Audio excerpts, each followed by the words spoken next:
नमस्कार दोस्तों, कैसे हैं आप सब लोग। उम्मीद करता हूं सभी लोग बढ़िया होंगे, मस्त होंगे, स्वस्थ होंगे। तैयारी आप सभी लोगों की बढ़िया चल रही होगी। मेरा नाम है शिवम और होम साइंस जंक्शन पर आप सभी का स्वागत है। तो आज की जो हमारी क्लास रहेगी उसमें हम पेपर करेंगे टीजीटी संस्कृत का। 27 अगस्त को आपका ये एग्जाम हुआ था।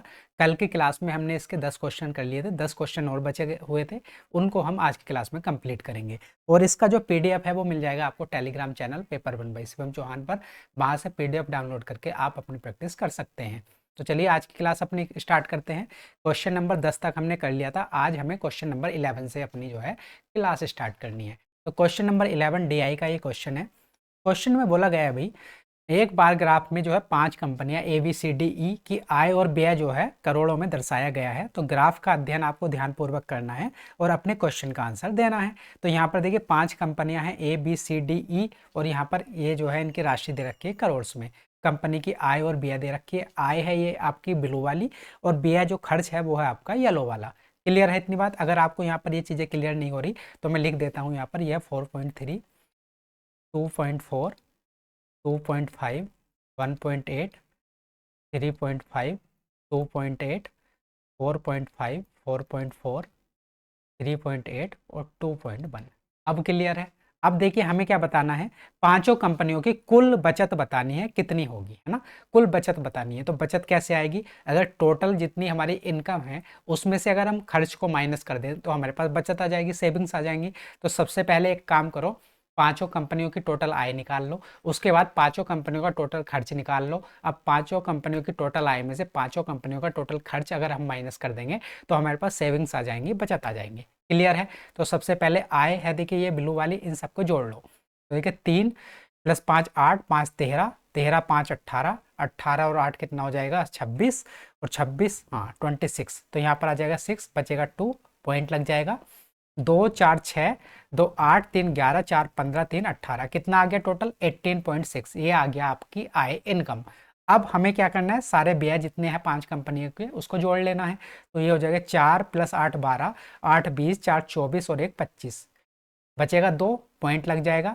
2 2 4 और 1 5, 2 7, 4 11 और 2 13, 13.8। तो ये टोटल इनकम आ गई, ये टोटल खर्च आ गया। अब टोटल इनकम में से अगर हम टोटल खर्च माइनस कर देंगे तो टोटल व्यय पता चल जाएगा कि टोटल सेविंग्स हमारी कितनी है, टोटल जो बचत है वो कितनी है।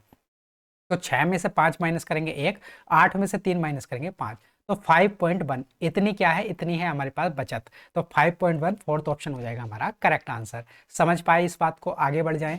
अगला क्वेश्चन देखते हैं, क्वेश्चन नंबर 12।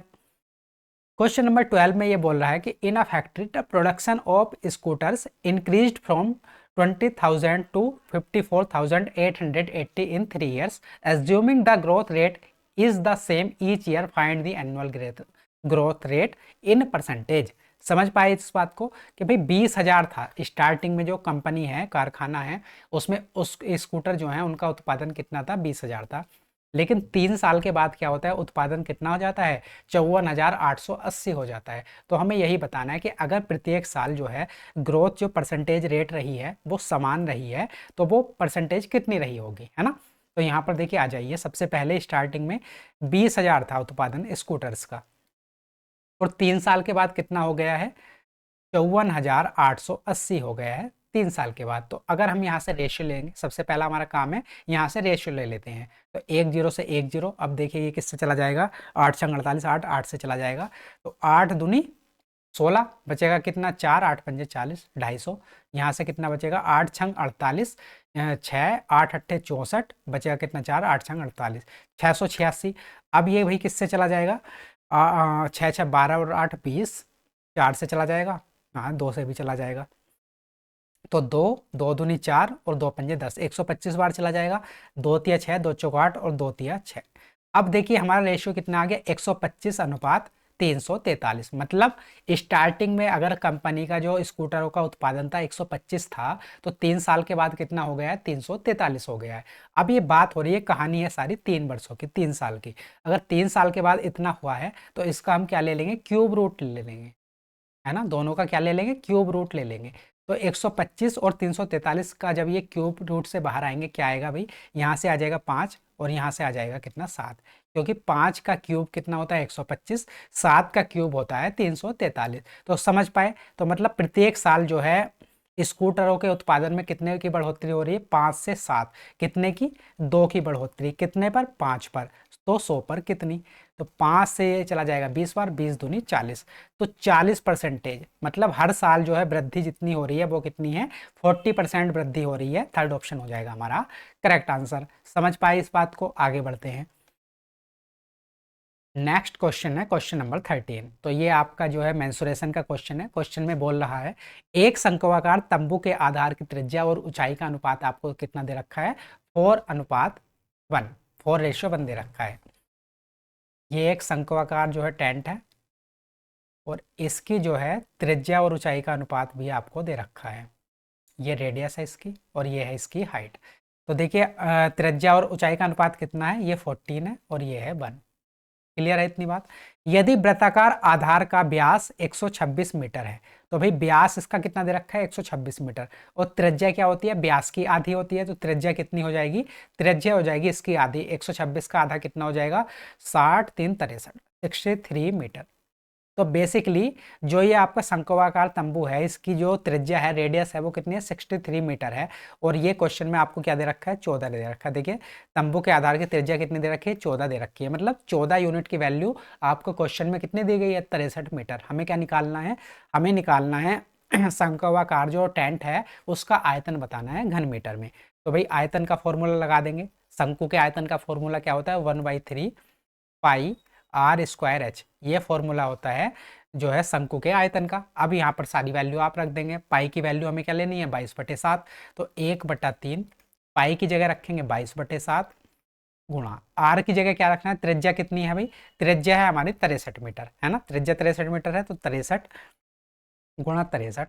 अब ऊंचाई की जगह क्या रखेंगे, अगर क्वेश्चन में 14 यूनिट की वैल्यू 63 है, तो यहाँ से 1 यूनिट की वैल्यू हम बड़ी आसानी से निकाल सकते हैं। 1 यूनिट की वैल्यू यहाँ से, 1 यूनिट की वैल्यू यहाँ से कितनी आ जाएगी, 63/14। 63/14 मीटर आ गई 1 यूनिट की वैल्यू। और इसकी जो हाइट दे रखी है वो कितनी दे रखी है, 1 ही यूनिट दे रखी है।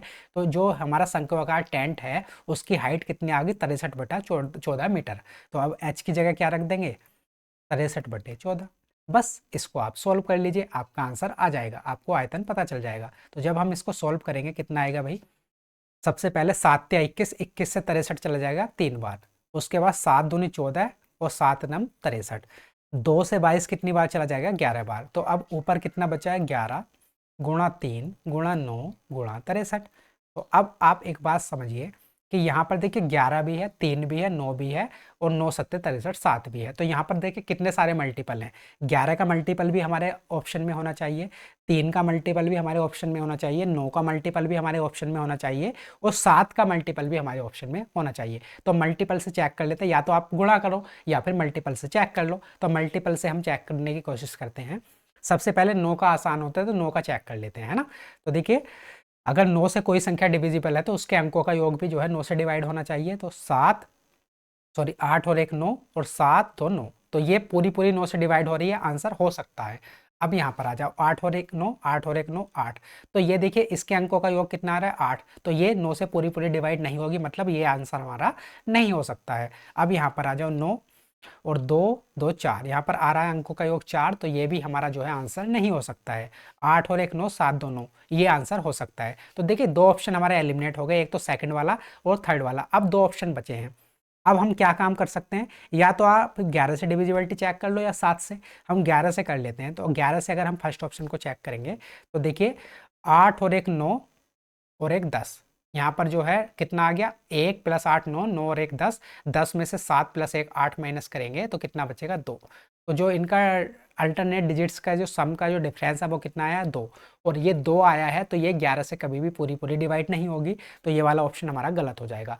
एक बचा हुआ ऑप्शन कौन सा है, फोर्थ, यही हमारा करेक्ट होगा। और ये 11 से डिविजिबल हो रहा होगा। अगर आप चेक करेंगे देखिए 1 + 7 8 और 1 9, और 8 और 1 9। तो डिफरेंस देखिए 9 और 9 का कितना आ गया, 0। अगर डिफरेंस 0 आ गया है तो ये संख्या 11 से पूरी पूरी डिवाइड हो जाएगी। फोर्थ ऑप्शन होगा हमारा करेक्ट आंसर। समझ पाए इस वाली बात को, आगे बढ़े। अगला क्वेश्चन देखते हैं, क्वेश्चन नंबर 14। क्वेश्चन नंबर 14 है, देखिए टाइम एंड वर्क का ये क्वेश्चन है। यहाँ पर ये बोल रहा है कि Lokesh and Manoj can complete a certain work in 17 and 16 days respectively. They started working together and after 5 days Manoj left the work. How many days will Lokesh take to complete the remaining work? Question समझ गए? लोकेश और मनोज ने काम को करना start किया। लोकेश काम को कितने दिन में कंप्लीट कर देता है? लोकेश कर देता है 17 दिन में। और जो ये मनोज है, ये काम को कितने दिन में कंप्लीट करता है? मनोज करता है 16 दिन में।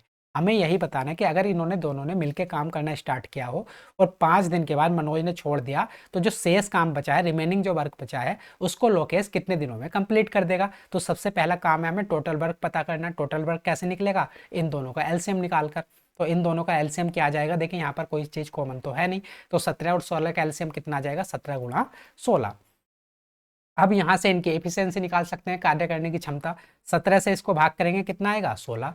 और 16 से इसको भाग करेंगे कितना आएगा? 17। तो ये एल की एफिशिएंसी आ गई, ये आ गई एम की एफिशिएंसी।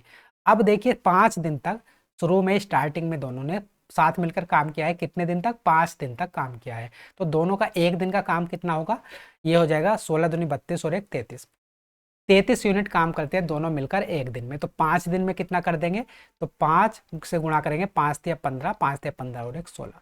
165 यूनिट इन्होंने काम कंप्लीट कर दिया होगा जब इन्होंने दोनों ने मिलकर 5 दिन काम किया है। टोटल काम था कितना हमारा? तो 17 गुणा 16, इनको मल्टीप्लाई कर लेंगे तो 16 सत्ते 112, बचेगा कितना? 11। 16 की 1 से गुणा करेंगे 16, 16 10 26 और 1 27, 272। टोटल काम था कितना हमारा? 272 यूनिट। 272 में से 165 कंप्लीट हो चुका है, तो इसमें से 165 माइनस करेंगे तो हमारा रिमेनिंग वर्क कितना बचा है? 12 में से 5 माइनस करेंगे 7, यहाँ पर 0 और 1। 107 यूनिट जो वर्क है वो अभी भी हमारा रिमेनिंग बचा हुआ है। और इसको कौन कंप्लीट करेगा? देखिए 5 दिन के बाद मनोज ने तो काम छोड़ दिया, अब इसको कौन कंप्लीट करेगा? लोकेश कंप्लीट करेगा। तो ये शेष जो काम है इसको लोकेश कितने दिन में कंप्लीट कर देगा?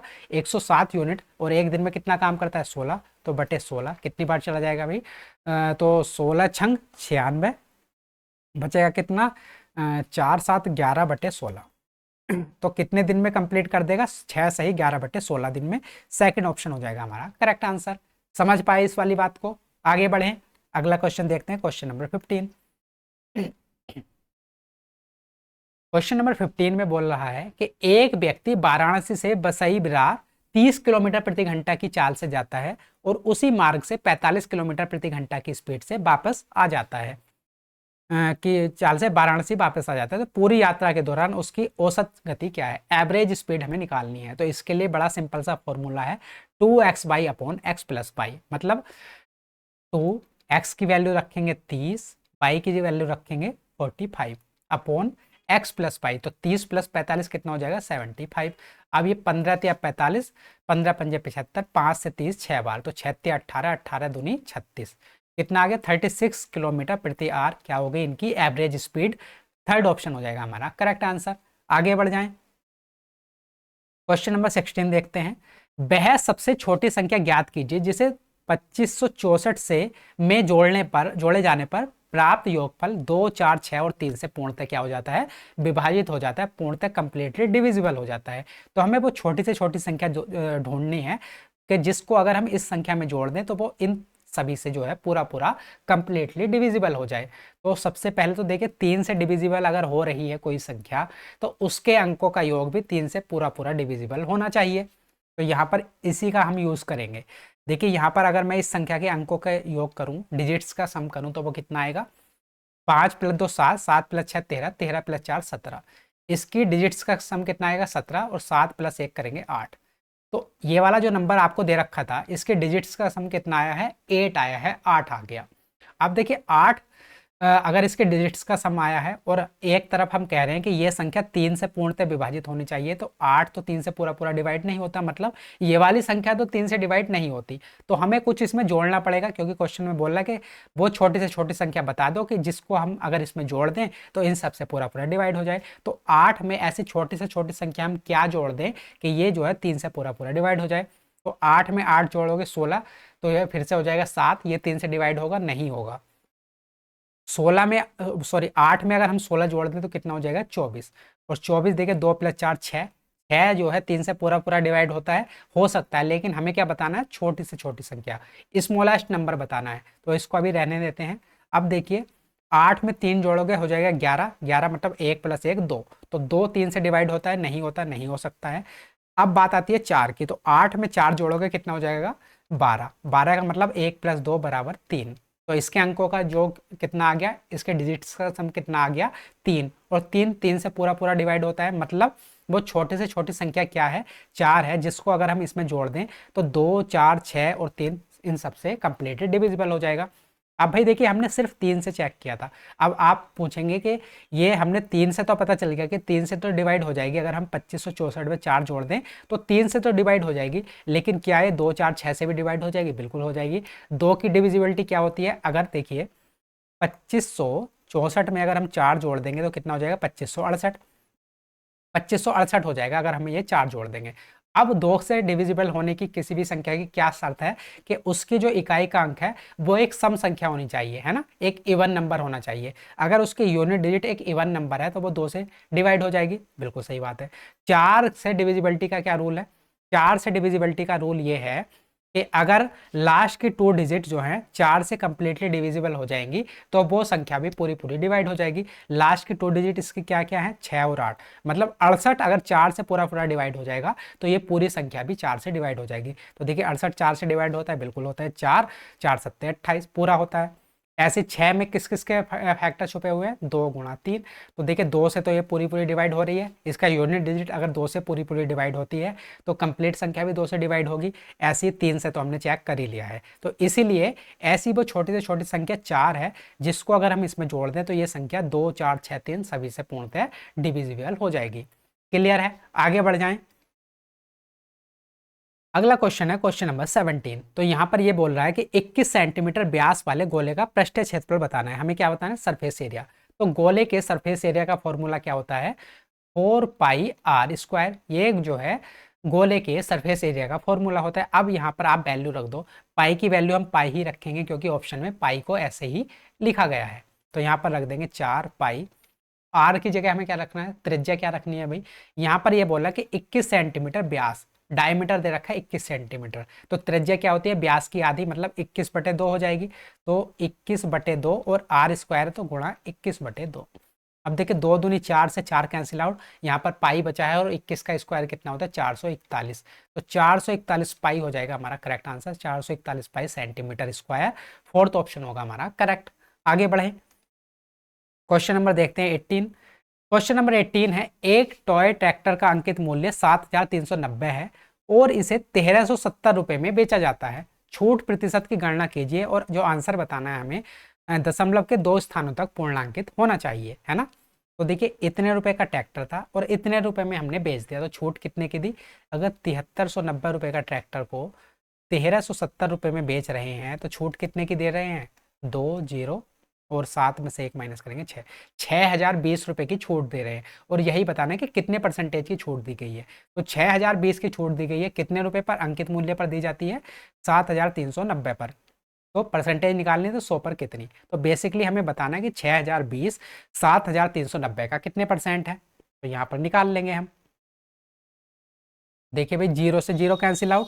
अब देखिए 602 739 का लगभग कितने परसेंट है, या फिर आप एक काम करें, परसेंटेज निकालनी है तो गुणा कर दो 100 से। अब ये हो जाएगा ऊपर 602 और 2 जीरो ये हैं, और इसको भाग कर दो 739 से। अब ये 739 से कितनी बार चला जाएगा, तो देखिए 7 अट्ठे 56 और 7 नम 63, 9 बार तो जाएगा नहीं, 8 ही बार जाएगा। तो 8 नम 72, बचेगा कितना 7, 8 या 24, 24 और 7 कितना हो जाएगा 31, बचेगा कितना 3, और 8 7 56, 56 और 3 कितना हो जाएगा 59। तो 5912 आ गया। 6,020 में से 5912 माइनस करेंगे, 10 में से 2 माइनस करोगे 8, 1 में से 1 0, यहाँ पर 10 में से 9 माइनस करेंगे 1, 108। अब ये 0 आ जाएगा। अब ये कितनी बार चला जाएगा भाई, 7 दूनी 14, 2 बार तो जाएगा नहीं, लगभग एक ही बार जाएगा, तो 81। उसके बाद जो है पॉइंट लग के हमारी कुछ और वैल्यू आएगी, तो हमारा जो आंसर आएगा 81 पॉइंट कुछ आएगा। तो देखिए 81 पॉइंट कुछ कहाँ पर है, सिर्फ फर्स्ट ऑप्शन में है, इसलिए फर्स्ट ऑप्शन ही हो जाएगा हमारा करेक्ट आंसर। आगे बढ़े, अगला क्वेश्चन देखते हैं, क्वेश्चन नंबर 19। क्वेश्चन नंबर 19 में ये बोल रहा है कि भाई यदि एक बेईमान दुकानदार बाजरा एक निश्चित लागत मूल्य पर बेचने का दावा करता है, लेकिन गलत बाट का उपयोग करता है और इस प्रकार 30% का लाभ अर्जित करता है, तो ज्ञात कीजिए कि वह वास्तविक में ग्राहक द्वारा प्रति किलोग्राम के लिए भुगतान पर कितना बाजरा दे रहा है, और आंसर बताना निकटतम पूर्ण संख्या तक पूर्णांकित। मतलब जो आंसर दे रखे हैं वो अप्रोक्सीमेट वैल्यू आपको दे रखी है। तो क्वेश्चन आप समझ गए कि एक जो बेईमान दुकानदार है, जो दुकानदार है वो बेईमान है ना, वो थोड़ी धोखेबाजी करता है, घपलेबाजी करता है। तो क्या होता है, उस घपलेबाजी की वजह से वो 30% का लाभ कमा लेता है। बोलता है ये कि मैं जितने रुपए में कोई वस्तु या जैसे बाजरा दे रखा है, मैं जितने रुपए किलो बाजरा खरीद कर लाया हूँ सेम अमाउंट पर आपको दे रहा हूँ, ग्राहक से बोलता है ऐसा, लेकिन गलत बाट का यूज करता है और उस वजह से उसको 30% का प्रॉफिट हो जाता है। तो हमें यही बताना है कि उसने 1 किलोग्राम की बजाय कितने जो है ग्राम दिया है ग्राहक को, जिससे कि उसको 30% का प्रॉफिट हो गया है ना। तो अगर मैं बात करूं, देखिए उसको 30% का प्रॉफिट है, तो 30%, 30% की फ्रैक्शन वैल्यू कितनी होती है, 30% की फ्रैक्शन वैल्यू होती है 3/10। मतलब 10 की चीज पर 3 का प्रॉफिट 13 का प्रॉफिट है ना। अगर उसने 10 रुपए खर्च किए थे और 30% का प्रॉफिट हो रहा है, तो उसने कितने रुपए में बेच दिया होगा, 13 रुपए में। इतनी बात समझ पा रहे हैं। ये दुकानदार की बात हो रही है कि अगर उसने 10 रुपए खर्च किए थे, बोलता तो ये है कि मैं 10 रुपए में बाजरा खरीद कर लाया था, आपको भी 10 रुपए में ही बेच रहा हूं, लेकिन वो गलत बाट का यूज कर लेता है, और जिस वजह से 10 की चीज पर उसको कितने का फायदा होता है, 30%, मतलब 10 की चीज को वो 13 में बेच देता है। अब देखिए ये जो 13 है, ये जो है ग्राहक के पास गया है, ग्राहक को तो उसने कितना दिखाया है, 1 किलोग्राम बाट दिखाया, मतलब 1 किलोग्राम का मतलब कितना होता है, 1000 ग्राम। ग्राहक को जो दिखा रहा है, जो खरीदने आया है कस्टमर, उसको तो वो दिखाता है दुकानदार कि मैं तुझे भाई 1000 ग्राम ही दे रहा हूँ, 1 किलोग्राम ही जो है बाजरा तोल कर दे रहा हूँ। लेकिन जो दुकानदार है उसके पास से कितना गया है, ये हमें निकालना है ना, इसको हमें फाइंड आउट करना है। तो यहाँ पर 13 यूनिट की वैल्यू आपको कितनी दे रखी है, 13 यूनिट वैल्यू दे रखी है 1000। तो यहाँ से 1 यूनिट की वैल्यू कितनी आ जाएगी, 1000/13 ग्राम, ये 1 यूनिट की वैल्यू। और हमें बताना है कि जो दुकानदार है उसने कितना जो है उसको सामग्री दी है, 1 किलोग्राम की जगह कितनी सामग्री दी है, तो दुकानदार ने कितनी दी है, सिर्फ 10 यूनिट। तो 10 यूनिट की वैल्यू हमें निकालनी है। तो अब हम इसको सोल्व कर लेंगे, तो ऊपर कितना हो जाएगा, 10,000, और इसको 13 से भाग करेंगे तो कितनी बार चला जाएगा, 13×7=91, बचेगा कितना, 9, फिर से 90, तो 13×6=78, यहाँ पर कितना बचेगा भाई, 12, फिर से 120, 13×8=104, 13×9=117। तो 769 लगभग इतने जो है ग्राम उसने दिया होगा 1 किलोग्राम की जगह। तो 769 थर्ड ऑप्शन हो जाएगा हमारा करेक्ट आंसर। समझ पाए। ऐसा ही बेईमान दुकानदार वाला जो क्वेश्चन है, इसी सेम सेट में हमने कल भी किया था, और एक क्वेश्चन ये वाला आ गया। तो आप समझ गए होंगे, यहाँ पर कोई डाउट तो नहीं है। आगे बढ़ जाएं, अगला क्वेश्चन देखते हैं, क्वेश्चन नंबर 20। लास्ट क्वेश्चन आज की क्लास का हमारा, किसी संख्या का 7% उसी संख्या के 4% का कितने प्रतिशत है। तो हम मान लेते हैं भाई ये हमारे पास संख्या क्या है, 100 है, 100 है। हमने मान लिया कि संख्या हमारे पास 100 है। अब क्वेश्चन के अकॉर्डिंग किसी संख्या का 7%, मतलब संख्या हमने मानी है 100, तो 100 का 7% कितना हो जाएगा, 7। उसी संख्या के, तो उसी संख्या, वो संख्या कितनी है 100 के 4%, तो उसी संख्या का 4% कितना हो जाएगा, 4 हो जाएगा। 4% का कितने प्रतिशत है, तो जिससे हमारी तुलना की जाती है उसको हम अपोन में रखते हैं, और जिसकी तुलना की जाती है उसको हम ऊपर रखते हैं, है ना। तो तुलना किससे की जा रही है, उसी संख्या के 4% से, और उसी संख्या का 4% कितना है, 4, तो 4 को हम नीचे रखेंगे। हमें बताना है कि संख्या का 7%, मतलब 7 4 से कितने परसेंट अधिक है। तो 7 4 से कितने परसेंट अधिक है भाई, तो परसेंटेज निकालनी है तो गुणा कर देंगे 100 से। अब देखिए 4 से 100 चला जाएगा 25 बार, और 25 की 7 से गुणा करेंगे कितना हो जाएगा, 175।